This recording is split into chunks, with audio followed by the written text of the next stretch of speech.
Bismillahirrahmanirrahim. Alhamdulillah, wassalatu wassalamu ala rasulillah, amma ba'd. Урматтуу мусулман бир тууган. Мына Рамазан айдын акыркы 10 күн ичинде турабыз. Жараткан Алла Таала ушу ибадаттарыбыздын бардыгын кабыл кылсын.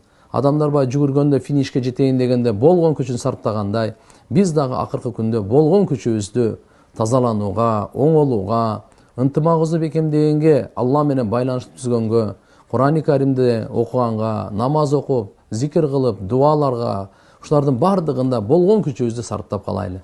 Анткени жашоо аманат. Албетте жакшы үмүт менен жашайбыз, бирок келечекти Кудай билет.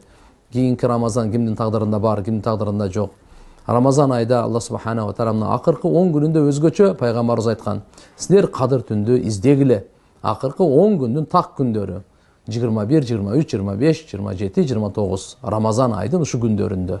Bunday деген азмынаке кече түн өтүп кетти. Бүгүн эми аракет кылып эртеңден баштап акыркы 10 күндү бардыгын эле уктабай эле кадыр түн тесип коюшубуз керек да. Андыктан келиңиздер, көбүрөөк Кур'ан окуйлу, көбүрөөк бири-бирибизге дуа кылайлы, бири-бирибизге текеберленбейли, көрө албастык кылбайлы, бири-бирибизге жакшы сөз сүйлөйлү, болбосо унчукпайлы, бири-бирибизге пайда жеткирели, болбосо зыян жеткирбейли, бири-бирибизди мактайлы, болбосо жамандабайлы. Жараткан Алла Таала баарыбызга жар болсун, тагдырыбызда тагдырларыбызга көптөгөн Рамазан айын кадыр түндөрүн жазган болсун. Ассаламу алейкум ва рахматуллахи ва баракатух.